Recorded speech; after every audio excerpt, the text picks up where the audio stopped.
Well, good evening, ladies and gentlemen. Welcome back to Gooner Gathering. Gooner Lee Meads in on a live stream tonight. Yes, I know, I'm surprised too. And I am joined by the poshest man in all of sports entertainment. It's Posh Bertie. Hello, mate. How are you? Hello. Much like you, I'm a little bit tired after a long week, but I'm ready for a good time on Gooner Gathering with you, sir. And I'm looking forward to discussing all things Arsenal Football Club. Many things to talk about, including a match. Absolutely, mate. Absolutely. But what's your week been like? It feels like I haven't spoken to you in a long time. How you been? I've been good. Been a bit busy with commitments, but yeah, I'm okay.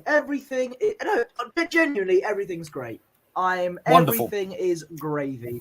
I want to say hello to everyone in the chat, saying Josh, True Gooner, saying good evening. Josh, good man. He says, nice to see some youth play, especially Ethan and Lewis Skelly. I think we'll get to that match Absolutely. in a little while. It's in my schedule, mate. Absolutely is in my schedule. Josh, if you are free, my boy, and if you want to join in, just give us a comment in there and I'll throw the link down to you as well. Because I could do with a little bit of inside knowledge of a certain Italian, perhaps, that might be joining Arsenal. You're absolutely more than welcome, Josh. If you're not, no worries. Right, so I think we probably should get into the wee small hours of yesterday morning as I subtly try and get through my McDonald's delivery that I've just had come in. And yes, I have a quarter pounder with cheese meal with some chicken nuggets and some mozzarella bites, and it's very, very nice indeed. Not a sponsor yet, but let me throw in the starters for you. For the Bournemouth game last night, there are a few familiar faces. There are also a few that are wanting to make a bit of an impression, as Josh has said there. A little hint of youth there as well. So let's go through it. Carl Hein gets an unusual and rare start in goal for Arsenal. Let's not forget. Well, it was expected. It was expected because Raya and Ramsdale are not part of the squad due to them having a rest after the Euros. After playing one game between them, they're having a rest. yeah. To be fair, they're entitled to a summer holiday. Yeah. I think that's about fair, isn't it? Of course. And let's not forget. Let's think Ramsdale's probably going to be finding pastures new anytime soon. Let's be absolutely honest with that. So Carl Hein gets his place in goal after signing a new contract a couple of weeks ago. Ben White playing at right back. That's completely expected, of course. He knows better than to play for Southgate ball. Timber playing at centre half. I want to get your opinions on that in a minute. Aidan Heaven, now that is a new name on me, I'll be honest with you, because he's Arsenal Academy player. I have not seen him. Miles Lewis Skelly, I know from last season. I kept a little bit of an eye. No worries, Josh. Thanks, mate. I'll get you on another day, mate. Lewis Skelly. The wait for myself and Josh to be in a video together continues. Absolutely. Josh is a great lad, guys. If you're not already, subscribe to True Gooner. He's an absolute top lad. So there's your plug, mate. So Miles Lewis Skelly is playing in a slightly unfamiliar left back position. He's more predominantly a midfield player, really. But God, you know what that means, don't you? Tell me, mate. Tell me, what does it mean? This was a word beginning with I. That is it inverted? We'll get into ice it. Cream, actually. I was gonna ask. McFlurry. You got a McFlurry? Yeah, I have actually. It's go. in the freezer, currently waiting for me. Now I'm not going to attempt to try and pronounce perhaps all of this name, but I'm going to go with Salah. How about that for a midfield player? It's nice to have Salah in our team. Usually I think he plays for another club, but good to have Salah in our team. In all fairness, I do know of these brothers, that we're blessed to have the two brothers in our youth ranks, and this one is probably not a million miles away from getting a bit of a call up. Interesting to see Thomas Partey in the midfield, Ethan Nawari making a start. That's encouraging. Now, our front line in this game is jolly interesting. I can tell you that, especially on developments that have happened since the game. But we started with Fabio Vieira, Reece Nelson, and Eddie Nketiah as the captain. So, listen, I'm not gonna ask you necessarily all your thoughts on the starting lineup, because obviously that is a fair mishmash of some experienced players, some very young players, and some maybe wanting to make a bit of an impression on someone, perhaps with a view to a move. So, what say your opening thoughts, Posh Bertie, on what we saw on the starting 11? Well, my opening thoughts are, let's have a look at this chat from Emerson Cozier, and he says he can play either position as they've tried it towards at the season. Okay, thank you, Emerson. Oh, and good evening to Mile High Hotspur as well. I missed your chat there. Good evening to you, sir. Hello, Mile High. Yeah, great to see you, mate. Obviously, this is not going to be the usual starting 11 you're going to see in competitive Arsenal games. I think I would be in a fit of rage if it was. And obviously, we've got a lot of key players in our squad having a rest after the Euros, the likes of Declan Rice, Saliba as well, Saka, and of course Martinelli with the Copa America. They're all resting and recuperating, ready for the season ahead. So that's why you've got players like Fabio Vieira playing and Nketiah, even though he could potentially be on the move soon. Reece Nelson as well. And we're getting players like Wanyeri a chance as well. So it's a very much a makeshift squad when you've got key players being rested. It was an experimental side, which is fine for friendlies. Yeah, absolutely is. I think what I will do, I'm gonna save the transfer talk a little bit until we've spoken about the game itself, if that's all right with you, sir. What I will do, I will share with you. So we've had the starters which we've spoken about. There they are. If I throw on the substitute bench, we shall see. So new signing. Tommy Setford is on the bench. Lucas Martin is another goalkeeper, as is Alexis Rojas, who's the one of the youth team goalkeepers that have just signed a new contract with the club. Lots of talk about new goalkeepers with the club. Interesting. We have 4 with us currently. I'm going to just refer to, I think, the players that have actually come on, I think, to save us a bit of time. So Rekic coming on for Timber, Nichols coming on for White, Kivior for Heaven, so that's a centre-half for a centre-half. Zinni, obviously, at left back. Lucas Nygaard, not Martin. Look, don't throw me up on stuff like that. Give me a chance, yeah? So, Zinchenko on for Lewis Skelly. Jorginho on for Partey. Odegaard came on at half-time for Salah. Gower for Nawari in the last 6 minutes or so. Charles Segor Jr., that's a player I remember from the League Cup from last season who made his debut. Trossard coming in on the first proper high-profile pre-season after the Euros, and Jesus. That's an interesting one for me. I think I've got a few things to say about him as well. So, obviously, a bit of a mishmash of a squad there. A fair mix of youth and a fair mix of some of the experienced players. Why would you be in a fit of rage if you saw some of these names in a starting lineup for the opening game of the Premier League season against Wolves? Well, if I see, this will be when, or injury permitting, the likes of Saka, Rice, and Saliba will be back.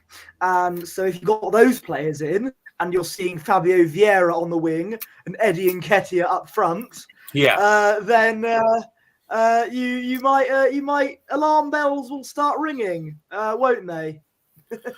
Well, wouldn't it be like a case of some of these young players get an opportunity in the first team?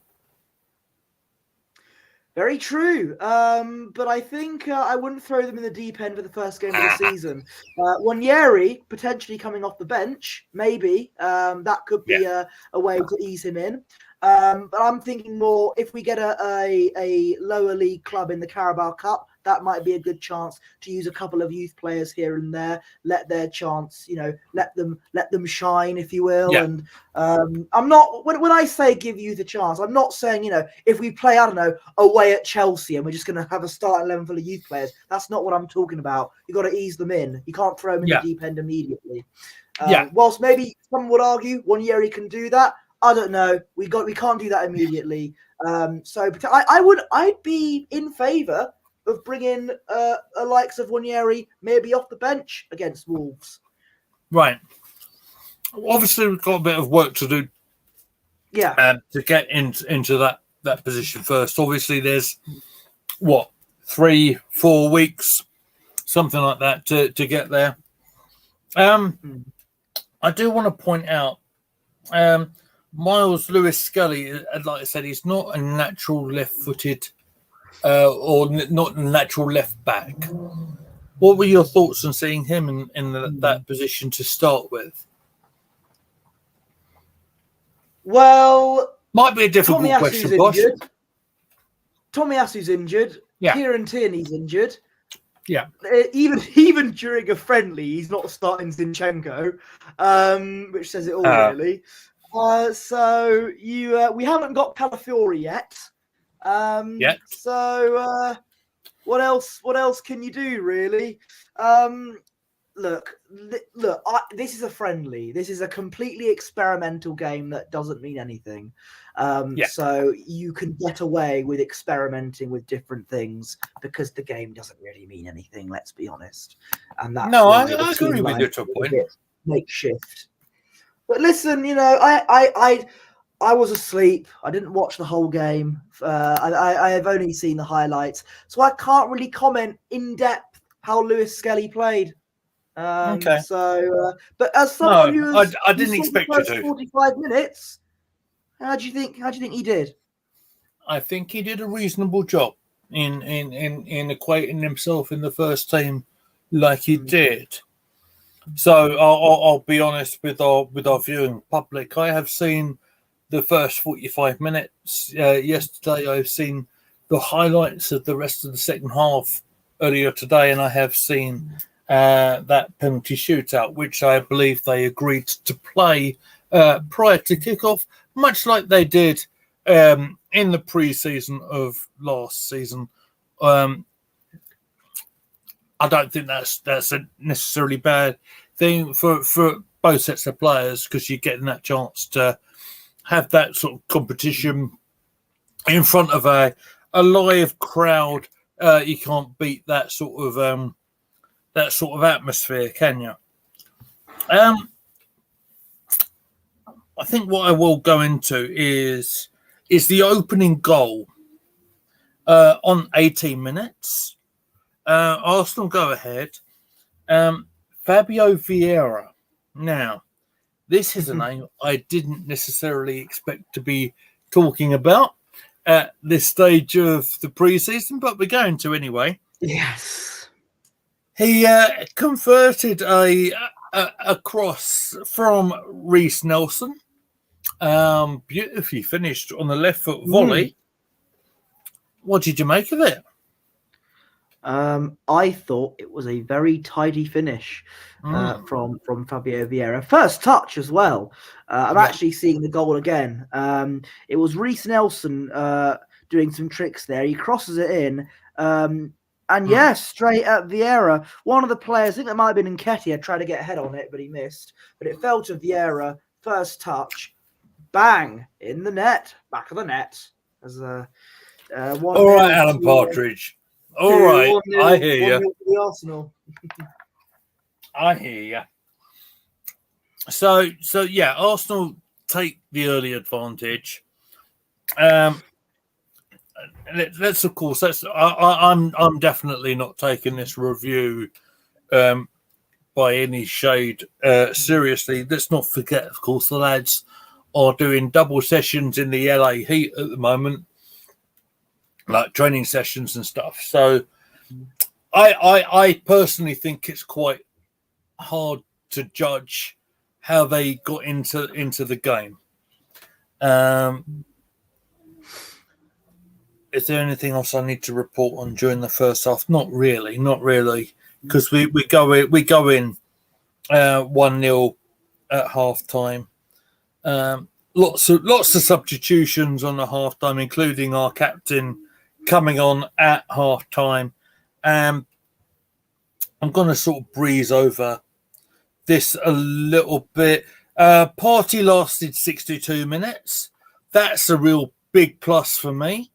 Now, I've gone on record on this channel quite a few times saying that I wasn't sure about Party's future at the club. As he has played 60-odd minutes in our first official high-profile friendly, maybe I might be wrong on that. One thing I will say in terms of the lineup as a whole, by the way, there was quite a nice balance there of younger players and some of the more experienced pros amongst there. Obviously, we're talking about players that I'm pretty sure the pair of us aren't going to be that uber familiar with. The likes of Salah, the likes of Heaven, and the likes of the guys on the substitutes bench like Nichols and Gower, perhaps. But it's kind of nice that they're getting that opportunity to be on the field in this sort of stage right now. Let me just figure out where I was, because I was just about the substitutes. Let's probably talk about Ethan Nawari. From what you've seen, how impressed were you about his contribution? Obviously, Ethan is a player that's got, let's say, a bit of a reputation with him in that he's already played a couple of first-team games for Arsenal. He's come into a midfield position. How did you think he'd done from the bits that you've seen? Might be difficult for you to answer, I understand, but give me a bit. Area you're talking about Ethan Nawari, yes. So I understand. Did he get player of the match, or was that just Emerson's personal opinion? I believe Emerson Cozier, who is now officially part of the Gooner Gathering team, gave him his man of the match. I think the official man of the match was the goalkeeper, which was Carl Hein, which I'll get to in a bit. But Nawari comes into that midfield position and showed his tricks and his skills. Tell me what you think. So again, you've watched more of the game than I have, but from what I've heard from various people, he actually played quite well. I mean, you've watched more of the game than I have. What did you make of what you saw from Wanyeri? Because I want him. I really want him to succeed if he gets given the chance. So I'm kind of torn a little bit. It's kind of difficult being the age he is. I think 16 coming on 17. I think he's got a lot of promise, and I'm pretty sure the guys behind the scenes have seen that as well. Whether we see him on the periphery of our first team right now or not, I'm not sure. I'm kind of thinking maybe long term, and this kind of will build into what I've got to say in a little bit, I think. Maybe I'm thinking if we put our sensible hats on, he probably could do with some first team football on loan. I'm thinking, I don't know, Championship or something, or something along them lines. Just to give him that first team experience at a really good level, a really good, a very competitive Championship. As we know, I've got a couple of friends who got a fandom in some of them that standard, and of course, big up to my friend Jovi, who's counting down the days until Ipswich go and start playing in the Premier League in about 3-4 weeks' time. But I really do think that he probably should go out on loan. If not that, getting him involved in our first team squad as a bench player, maybe the one. I think he's made impact enough. And if we're seeing the departures that we think we're going to see, which we'll get into in a little bit, maybe there is an opportunity for him to make a bit of an impact. That's my thoughts. Yes. Look, I want Wanyeri to succeed. You know what my thoughts are. You know what I really think, and how I just have a horrible feeling Wanyeri will not be an Arsenal player next season, and he'll be off to Chelsea or Man United or a team like that. But I really want him to be given a chance in some capacity. I'm hoping that we get a League One or League Two side in the Carabao Cup, and that's when he can play and show what he's capable of. Because I think you can get away with that, and I think that'll be a perfect start to. If you're talking about gradually easing him in, that's a good way to do it, in my opinion.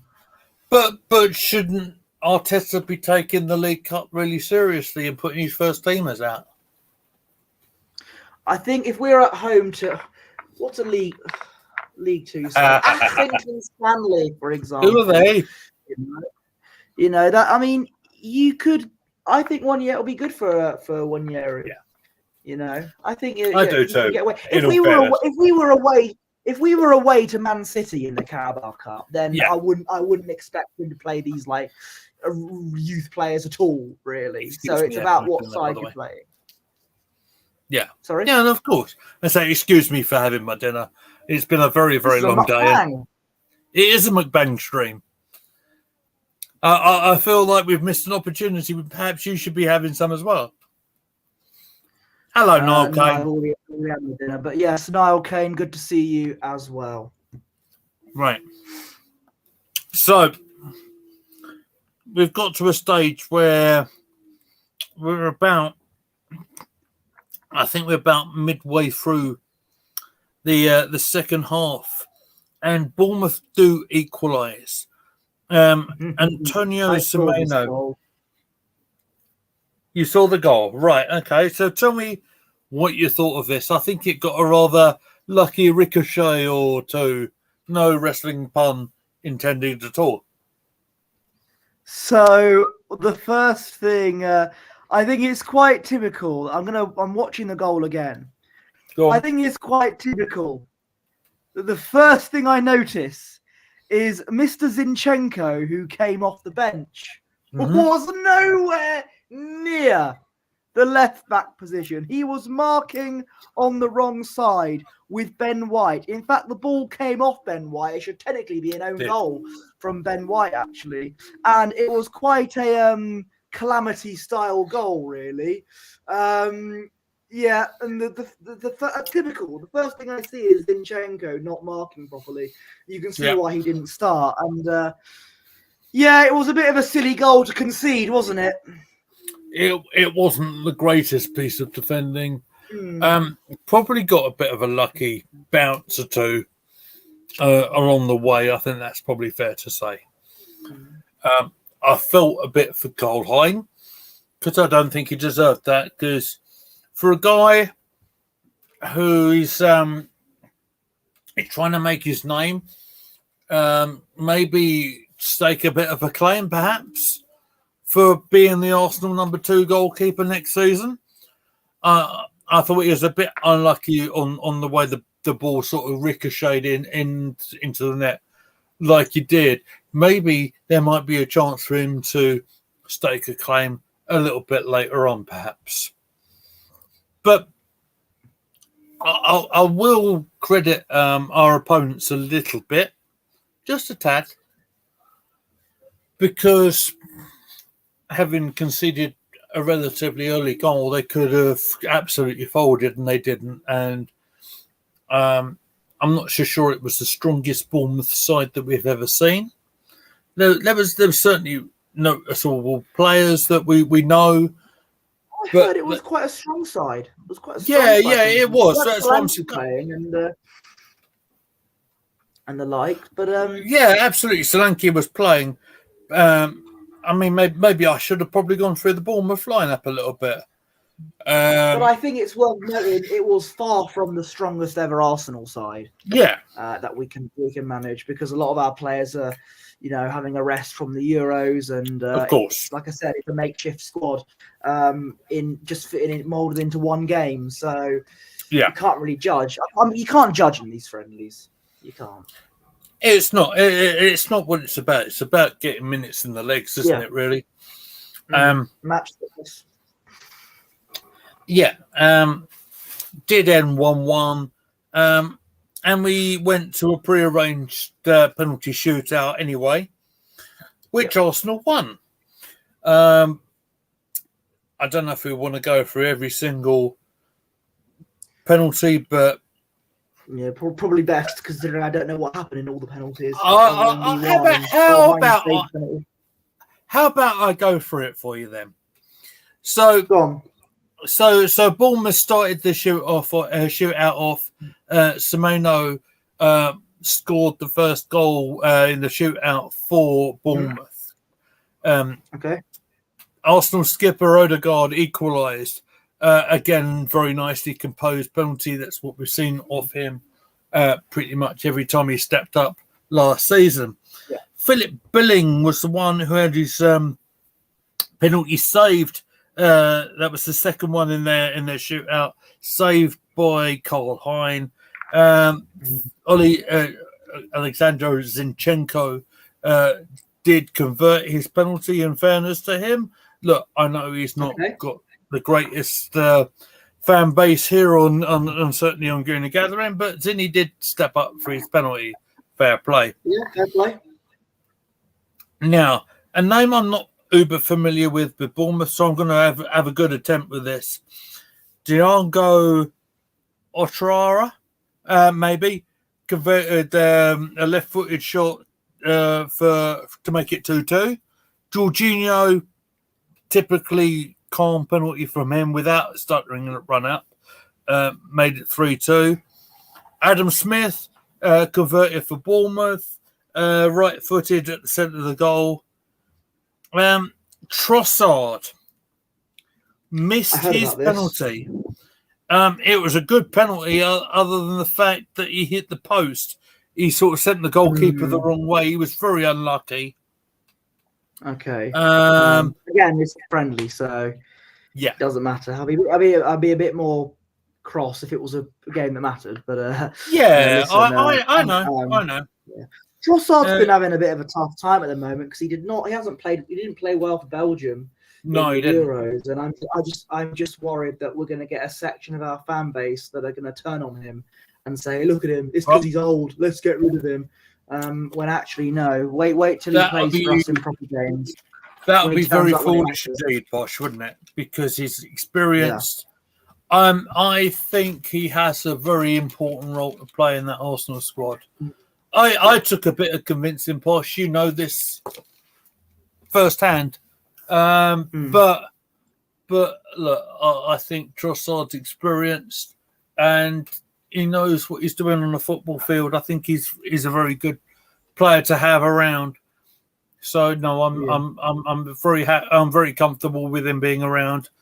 Look, I'm not gonna kick him while he's hit the penalty against the post. Daniel Jefferson scored to put Bournemouth 4-3 up in the shootout. This was the cheeky one, wasn't it? This was like the Panetta, the little chip in the middle. Yeah, but exactly that. Jesus. I want to remind me to talk about Jesus before we go off there, because there's some rumours about him. Did score his one emphatically in the right corner. Ryan Christie had his penalty saved by Carl Hein, and the game finished as Jakub Kivior stepped up, perhaps an unlikely goal scorer in the shootout, but he stepped up and he put Arsenal ahead, and we won the match 5-4 on pens. I know it don't mean a lot. It's more of a fitness exercise as opposed to anything else. Of course, we have fixtures coming up in the States against Liverpool and Manchester United coming up. Any other thoughts on the match at all, mate? Not particularly, other than well done to Carl Hein on making us win the shootout with 2 good penalty saves. So I'm glad to see him stepping up. I know the game doesn't mean anything, but it's good to see him performing well. A goalkeeper who has got a reputation a little bit of a penalty specialist. If you remember post World Cup, he when he came in on them friendlies, he shone a little bit there. Big up, Leo. Thank you for joining us live as well, mate. Thank you very much. You're a top man, and as I said to you on my text message, it's a small world, isn't it? So it turns out, ladies and gentlemen, that one of my customers in my full-time work, place of work, and I won't mention that place of work, but turns out that one of my customers only happened to go out with a curry with Leo Man High Hotspur before the North London derby, doesn't it?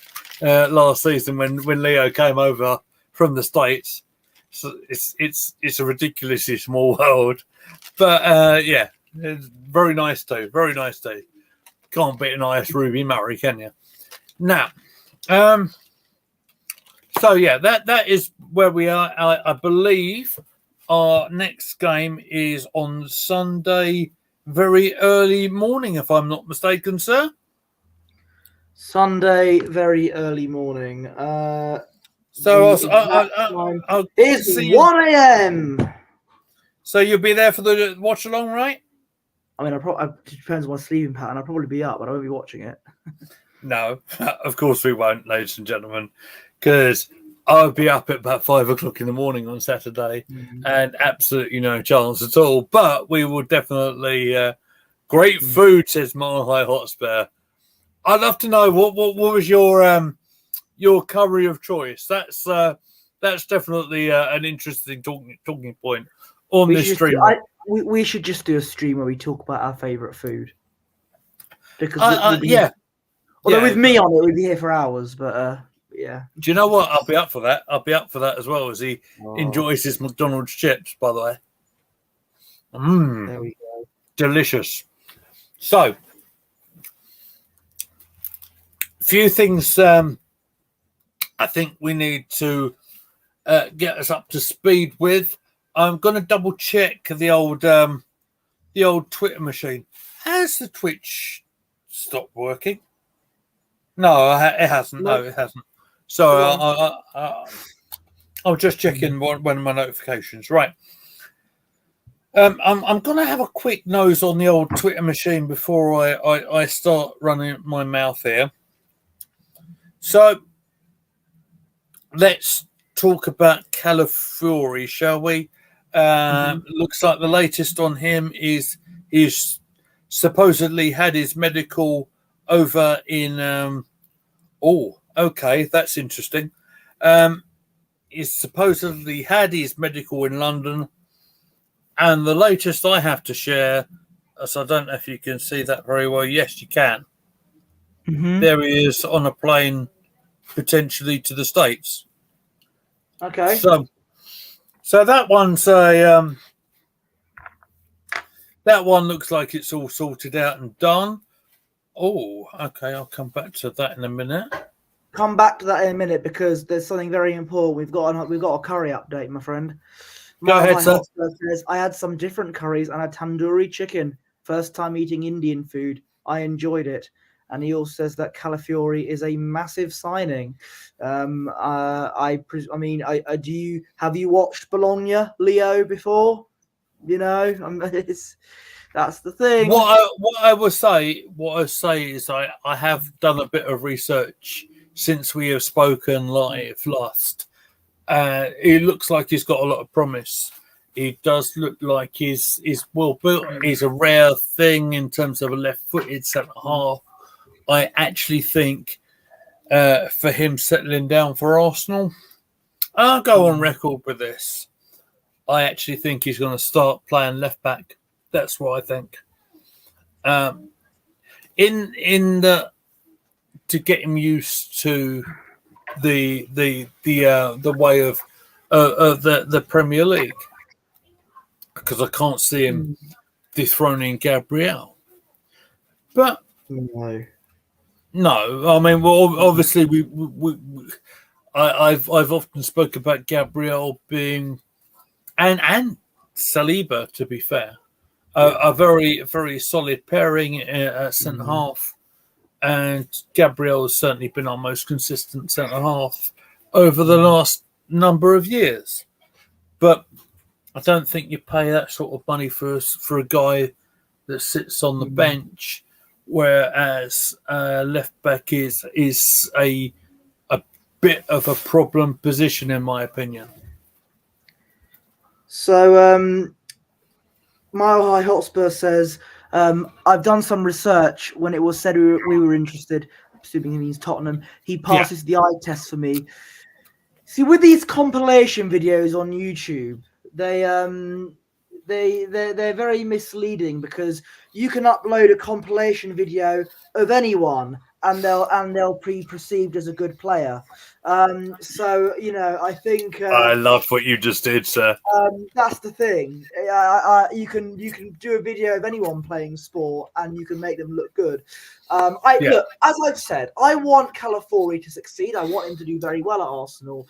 I was in the chat on Gun Down's stream yesterday. Subscribe to Carl, great guy. And I said, I was saying in the chat, look, I want him to do well, but I'm not gonna. Unlike some sections of our fans that after his game against Albania were praising him to the nines, going, "Oh my God, he's amazing!" He goes and scores an own goal the following game. I'm not going to hype him up like he's Paolo Maldini's regen. But I do at the same time want him to do well because he will be an Arsenal player, and I'm giving him a chance, and I hope that he delivers all the hype that our fans say he does. I'll help on the flip side. You're also right. Thank you, Leo. And back to work for him. Thank you very much for tuning in. Have a good one, and cheers for jumping in, Leo. Much appreciated as always. Right. So look, I think as far as I'm concerned at the moment, we are still awaiting the official announcement from Arsenal Football Club I think we can pretty much nail it down that it's going to be done, and I wouldn't rule it out to see Calafiori amongst the squad over Sunday early morning. I'm just going to try and load up the latest on the. Well, I hope so. You know how slow our social media team was last season. It's all done. It's all done for a purpose, sir. Yeah. They've got to do the big announcement video. They've got to do the interview. They've got to make everything look nice. It's all about the presentation. It's all about winding up posh Bertie before they put anything out. Exactly. That's why they do it. It's why he played Fabio Vieira on the wing and Eddie Nketiah up front. Well, that's why they played a midfielder at left back. They're all just trying to poke the bear. And I'm just saying, mate, it's a friendly. I'm fine. As I get barbecue sauce all over me, I was going to bring up Vieira in that we're probably in the same boat and thinking he's still here. I think you'd probably be thinking that same about Nketiah. We'll probably get to that in a minute because that situation may be about to change. But talk about Vieira and comparing him to a player that we're going to be looking to sell because. And I will talk about it. I will talk about Smith Rowe now because I was going to give you the big moment on that in a minute. Oh, sorry. Okay, all right. I'll do that then. Let's go. Like I said, Vieira now scores a goal, plays right hand side midfield, scores a lovely volley on the left hand side. So we're in pre-season. Doesn't everyone deserve a fair go? In pre-season, we're all looking for a Saka maybe alternative. Does Vieira is Vieira worth the shot? He's a midfielder. If we're going to sign up, if we want to back up for Saka, you got to sign a player for that in an actual position. Let's not have a midfielder in there. And I would rather we sold Vieira than another midfielder that we're about to sell. But don't you think as a maybe one of the senior players in that squad that went out to play Bournemouth last night, he really stood up and he showed that he wanted to fight for a position, perhaps. Well, you can't keep a straight face here. I can see you there. No, it's a friendly. Doesn't matter. No, I'm a journalist, right? I've got to ask the question, right? Yes, and I'm giving you the answer. Right. Oh, okay. So you're still putting Vieira on the next flight to Portugal, right? Any flight to any country, I think. Honestly, like I said, we will talk about Smith Rowe in a minute. But I'd rather it was Vieira in that position. Coming up next. ESR. So, ladies and gentlemen, as Bertie has alluded to, it was very noticeable as I opened up the Arsenal app yesterday morning that one Emil Smith Rowe was still sat on the bench, never made it on the field in LA. Now, Arteta himself said there's stuff going on behind the scenes. We know that the clubs, Arsenal and Fulham, seem to be having good discussions in terms of a permanent move for Emil Smith Rowe, unfortunately.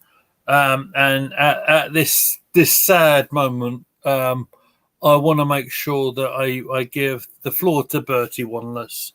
And you can tell me your feelings about this dreadful loss. Well, you have Emil Smith Rowe, a player who was one of the very, very, very few players that shone for us during the 2020-21 season, the lockdown season, where I'm surprised I still have some sense of sanity left after that season. That you where do. it was him and Kieran Tierney were the two players that stood out that season, and they're both going to go. So yeah, funny that. Emil Smith-Rowe the following season scored, I think, 10 goals and got a good number of assists too. Scored a goal against Chelsea, I think, at Stamford Bridge. Scored against Tottenham in that derby where we won, I think, 3-0 or 3-1.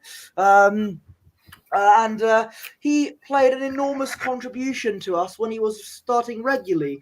Now, I know that he was starting to be used as a backup for Odegaard. And I get that because Odegaard is an attacking midfielder. He was always going to start. And Smith-Rowe was ready as a backup. But the thing is, he got injured in the 2022-23 season. We didn't see him that much. But I was hoping he'd give a fair crack at the whip when especially with Xhaka going. And we were going to upgrade him with Rice. Then we re-signed Havertz instead. And again, look, we'll get that's a story for another day. And yet Arteta wanted to play Fabio Vieira more than Emil Smith-Rowe, when most of the time, apart from he scored a penalty in the Community Shield. Well done to him for that. What else did Fabio Vieira do in the 2023-24 season? What can he do that Emil Smith-Rowe can't? And I think Smith-Rowe, when given regular game time, rather than make the odd appearance on the subs bench every 5 games, actually, he can be a talent. And I think there is definitely a player in there.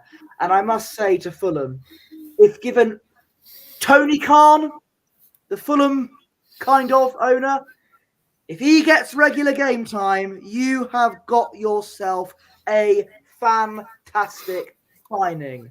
Just be glad he didn't go to Villa, because if he played well for Villa under Emery and Emi Martinez, do you realise how insufferable I would have been? So more so than normal.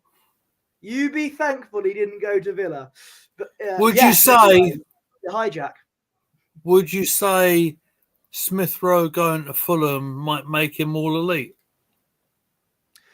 He will definitely be elite. He will be the elite player for Fulham. Okay. And I think he'll do very well there if given regular game time. And again, our loss is very much their gain. And let's hope that he doesn't score against us when we play them, like some certain players have done in the past. Yeah. But look, and I know that this is a little bit of bias, what I'm about to say. Go on. If you watch my Football Manager saves, I know it's a fictional game. God. It's a fictional game. It's not real, son. That man was an absolute gem in Football Manager.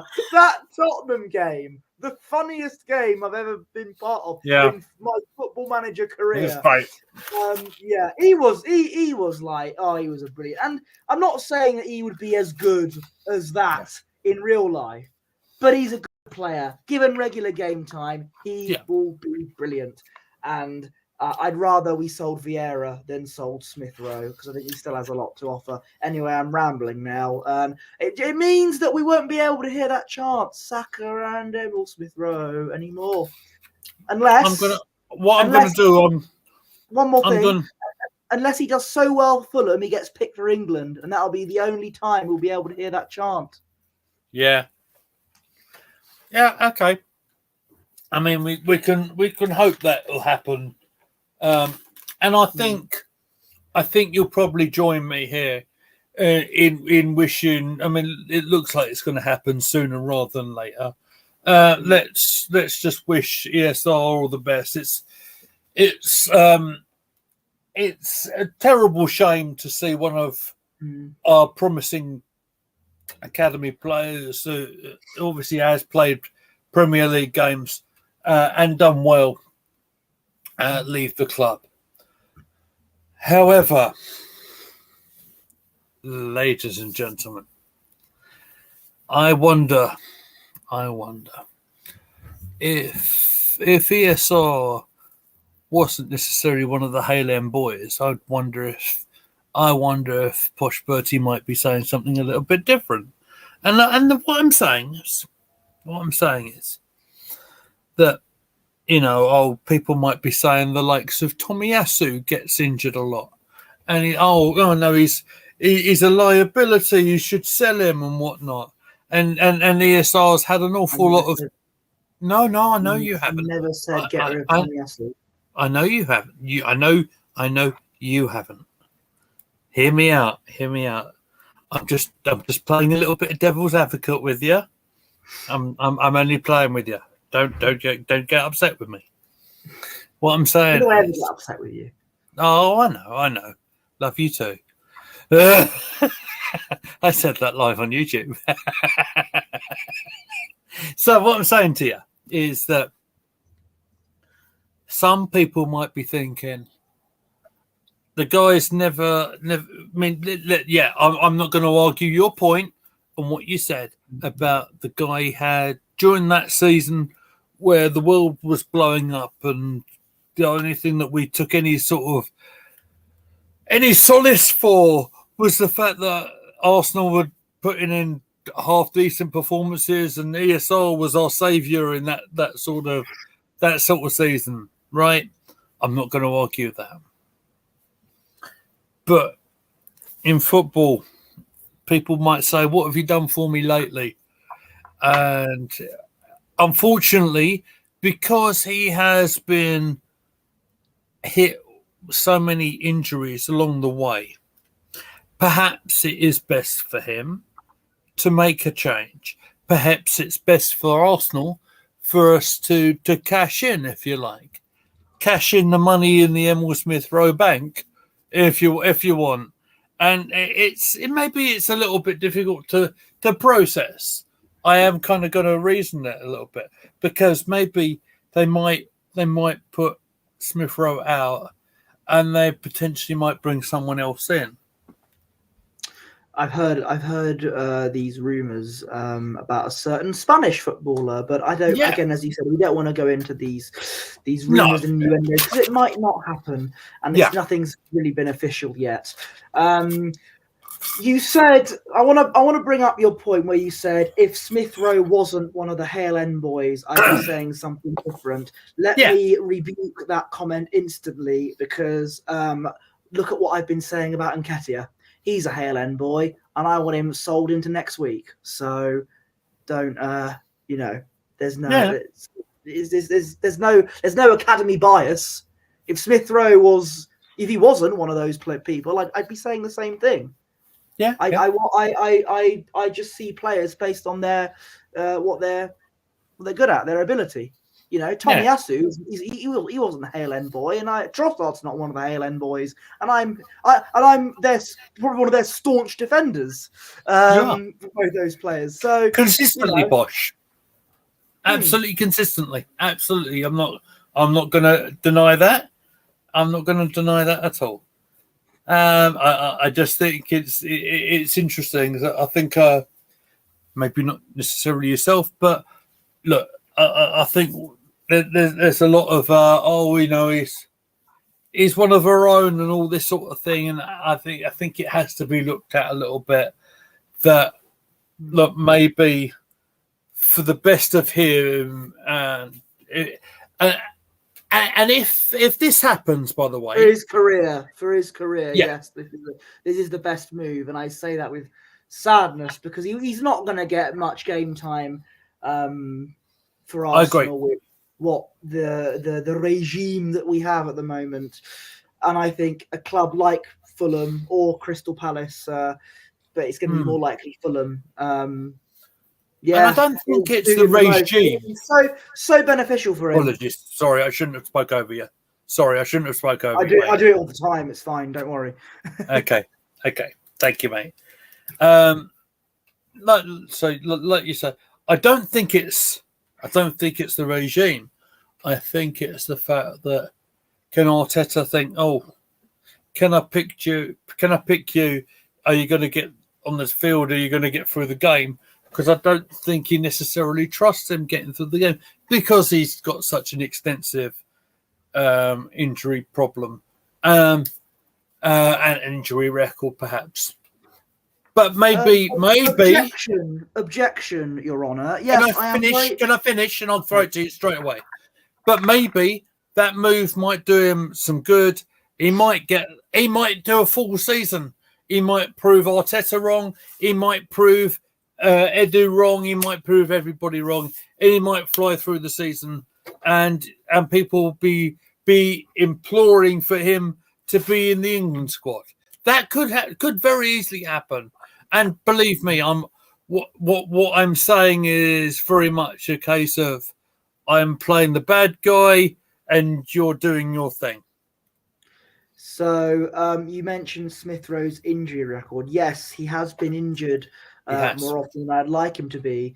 But if you think back to last season, ever since Fabio Vieira got that red card against Burnley, he wasn't seen for about 3 months. Now, he did have surgery in the middle of that, but I don't think he was suspended from football for 3 months, as far as I'm concerned. But he wasn't seen ever since. He wasn't seen since then. And he returned during the Sheffield United game, I believe, where we spanked them 6-0. So it was. I mean, you said surgery. I mean, it's still out of action via medical purposes. Yeah. So, and I don't think Smith Rowe was injured that much last season. I just didn't think he got much game time compared to Vieira when he, again, was out of action due to medical reasons. So, again, when you've got Vieira doing nothing apart from scoring the odd pre-season goal, again, what does he offer that Smith Rowe can't? Why is Vieira still with us, but Smith Rowe isn't? But that's just, me being a staunch Smith Rowe defender. No, of course. I just hope. I want him to do well. I don't want him to score against us, obviously, because you know that I'll be on the Twitter machine like nobody's business if that happens. But good. I hope that'd be unlike you, wouldn't it? I mean, I mean, it will irk me a bit if he does do well, because I'm like, you see what you could have got. This is what you could have won. I get you. Yeah. I get you. Look, I'm to a point, Poch. I do agree with you. You know, I do. I'm merely playing my role as a host and asking the questions, right? I do think it's a bit of a shame that it looks very likely that he's going to be heading off. I think it's I think the writing's on the wall. The fact that he didn't actually get on the field during the pre-season game against Bournemouth, so it tells you everything. I think they don't want to risk anything with him. And look, let's just see where else it goes. As soon as something breaks, I'm sure yourself or me or one of the Gunner Gathering team will fill everybody in on what is happening. I just realised I had a bit of a spot prepared for when you wanted me to talk about Smith Rowe, and I forgot to do it. You were gonna. The thing was, you were gonna say, "Okay, you talk about Smith Rowe now. The floor is yours." And I was going to do. Do you want to go full screen? I was going to do this. Right, here's why Smith Rowe must stay with us. And I was doing this. Having a whole mountain of notes. The list of one-less. Yeah, the list of one-less. Easy for me to say. Let me put my teeth back in. Yeah, don't. You can't make. It's very bad making a typo on my surname when the L and the K are next to each other on the keyboard. It's very bad. Yeah, can make a bit of a unfortunate mistake, I suppose. So moving away from ESR for just a minute, it does appear that a couple of other names could be heading out the door. Our skipper for the night was Eddie Nketiah, as you know. It does seem that is definitely in talks with Marseille to replace your good friend Aubameyang. However, it does seem the clubs are. It worked so well for us in 2022, didn't it? It did. I think It did. Marseille. I mean, take the money and run, whatever they pay for us. But Yeah. really, Marseille? Really? Well, I don't care. But really? It seems like they're a little bit off in terms of a fee. Again, we'll keep an eye on that one. Widely reported, even from the big wigs at Sky, about Nelson, who provided the assist for the goal, that he is looking for a permanent move. That one I'm not necessarily surprised about.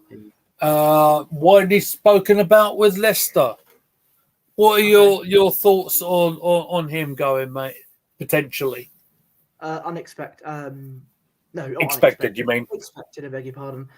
Very much expected. And look, I think it's the right. Obviously, it was the right time for him to go last season, and it's definitely the right time for him to go this season.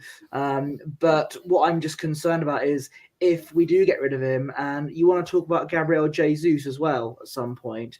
If that involves similar things, then we must sign a striker and we must sign a backup for Saka, because our attacking options will be even more thin if we sell Nelson and Jesus and not get anyone else. Are you suggesting our attacking options might be thinner than my hair? I mean, I've said. I mean, it'll be Saka, Martinelli, Trossard, Havertz. That would be it. If Nketiah, Nelson, Junior, Jesus, yeah, but and again, youth players giving them a chance and all that, but it's just Nawari maybe. He's a midfielder. Yeah, he can play up top as well. Okay, well, we'll have to wait and see. But I think if we want to win the league, we got to get a proven striker. I want to say about Jesus. Now, I saw some of the reports over the weekend about him being linked with Saudi Arabia. Right. Okay. I don't think that's any chance of that happening at all, frankly. Bear in mind Arteta's words at the end of last season about that. I don't think if we are going to let the two that we spoke about previously, like Nketiah, and if we're going to let Nelson go, I really don't think that we're going to let Gabriel Jesus, a well-established international forward who actually looks in pretty good nick. He looked pretty good. I don't know if you saw much of the game against Leyton Orient over the weekend. And I know I'm not going to get too carried away. I know it was Leyton Orient in the pre-season. It looked in pretty good nick from what I saw of that. I don't think this window at this juncture, being how hard the transfer market is, that we wanting to release Jesus at this very moment. I think he has an important. Maybe if you spoke to me previously, I might be thinking something different because of the comment saying about he's not played without pain in for a long time or whatnot. And yeah, that's concerning. But if you think about forward is probably the hardest position to play, and Jesus is probably actually as an all-time Premier League goal scorer in the Arsenal squad outright from all these clubs, including like with Man City run and stuff. He's probably our out-and-out Premier League's top scorer in the current squad, I would imagine. I don't think we want to be giving that up right now. I'll be wanting to add to it. Yeah. I also want to say, I know people are going to get agitated. Yeah. The fact that I know our friend Gone Down was getting a bit animated about this whole situation about, oh, where are the new signings and stuff like that, right? If we are in the same position as we are coming into the Wolves game as we are this evening, and then we go into that Wolves game and it all goes a bit Pete Tong. Yes, I'll be on here and I'll be maybe not as relaxed as I am right now. And don't forget, 3 of our next 4 games after the Wolves game, tough away games. away to Villa, away to Tottenham, away to City. So if that Wolves game and the Brighton game at home is seriously must wins, no excuses. I agree. Must win that game, because if we drop points, and again, Villa and Tottenham and City provide tough business for us. I don't want to say our season's over after 5 games, but it's not looking good. What I think you'll have in that pre-season apprehension, which I think is almost kind of healthy, in a way, because you have high standards, Posh. That's what I'm thinking, right? And I'd be anticipating things heating up a little bit. If they don't, maybe I'll be a bit concerned as well. Maybe you'll see my demeanour change a little bit. But what I want to do is just see how it plays out a little bit. I'm not going to get all overexcited. I'm not going to start ranting and raving because my blood pressure doesn't need it, quite honestly. No. But we shall see. We have a little bit of time to go. We're in the very early stages of going through the pre-season. Be interesting to see how we get on Sunday night, of course. Again, it's a far cry from the pre-season that I knew when I was growing up, mate. When we'd be playing the likes of Boreham Wood and Barnet, I can tell you that much. It's and perhaps that adds the stress level to us, right? I remember when Ebbsfleet once played Arsenal under-21s a few years ago. Yeah. At Ebbsfleet Stadium, I remember that. Anyway, just interesting fact there. As you know, and if you look back on the archive, me and my daughter Amy we were at Chelmsford City when the academy side visited our way, and it turned into a penalty masterclass almost, perhaps. It was a very interesting game, and all the people at Chelmsford City were really good to myself and Amy as well. You guys know of Amy's issues and all that sort of stuff. So that was pretty good. So what are we thinking in terms of coming up? We've got Man United, we have Liverpool in the next sort of coming few days. I would imagine the lineup will probably dramatically change again. Wouldn't you say there'll be a few rotations in the squad? Bear in mind that they're doing double training sessions as well at the moment. So I don't expect Saka and Rice and all that to come back yet. Oh, no. But no chance. They'll probably be amongst us in the Emirates Cup, I would think. I'm not sure about these, about what exactly the starting 11 will be. But all I'm going to say is that, believe it or not, I'm not going to get all worked up if we lose, because this is a friendly. Right. And, doesn't matter. We lost 2-0 to Man United last season in a friendly. And in the league, anyway, we did better. We did better than them. Yes, we did. We did. I understand that Kai Havertz is amongst the squad now as well, just to make things a little bit interesting. As you kindly mentioned, United, and I kind of remember our stream about 12 months ago. Let's hope I don't have to do that about Bologna and Calafiori. Well, what I will say is let's keep an eye on our social media channels over the next few days. Now, this has been quite cool for me. I have not necessarily been the most well of people over the last week and a half, 2 weeks or so, and this has been kind of nice for me to jump on a live and just chew the fat with you for just over an hour or so, mate. So yeah, I appreciate your time on the channel as always. Unless there's anything else that I've somehow forgotten to speak about. Isn't it exciting that WrestleMania could come to London? Go ahead and talk about it, mate. Go ahead. Yeah, I mean, I want to go to bed soon, so I'll just say, obviously, nothing's happened yet. Nothing's all been confirmed. As I said, we've not had the Fabrizio "here we go" yet, but talks are happening. And it's looking very promising. So I will be there. I will do everything it takes to be there. Yeah.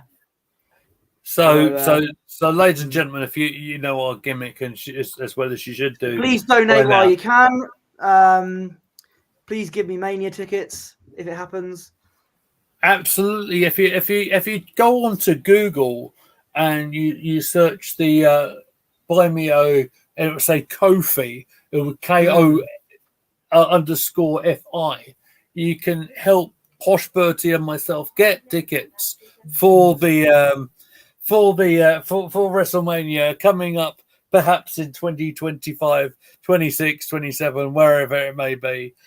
Triple H, of course, has been in London today, speaking with the mayor about potentially putting WrestleMania together in London. That's quite something that really excites me and Posh as wrestling fans. And of course, if you guys are wrestling fans, you all know that we do everything we can to support our unofficial sister channel, Wrestle Dog. Sam Wilson is the face that runs the live streams, of course, as well as Hill Badman, who'll be over on the show, I believe, potentially over the weekend, I think. But give them a check out. I think Emerson's potentially given us a lineup for the Man United game, which I'll briefly go through really quickly. Sorry, I got it, mate. He says Smith Rowe. I can't see that happening, my friend. I really don't, unfortunately. So he says Hein, Zinchenko, Timber Party, White, Jorginho, Odegaard, Nawari, Nelson, Jesus, and Smith Rowe. I'd be very surprised to see two of them names still at the club next time we surface online. I would imagine.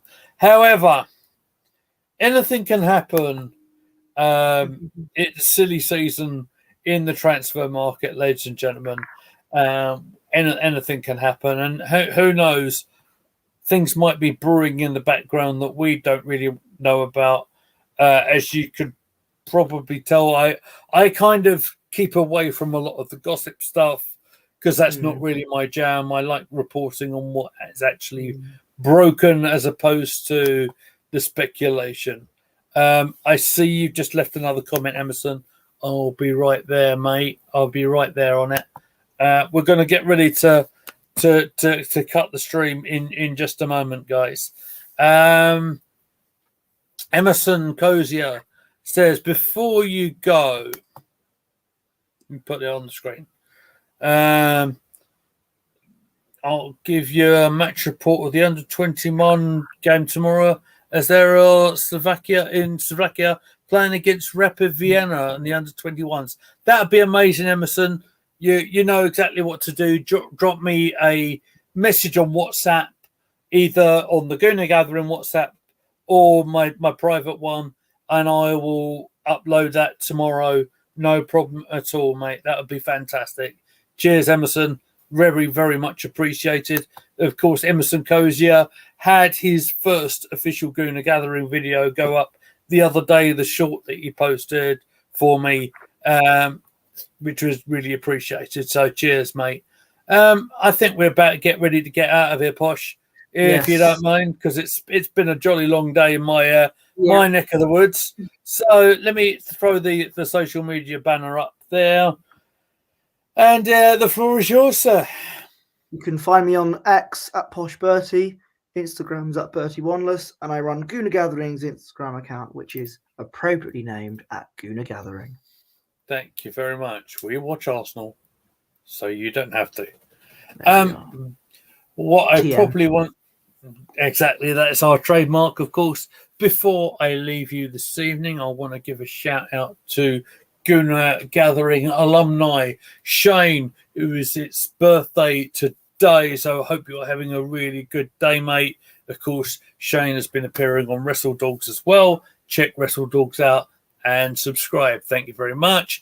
And of course, if you got this far into the video and haven't already, hit that like button, hit subscribe to Gooner Gathering. You can find me on X at GoonerlyMead. You can find us all at Gooner Gathering.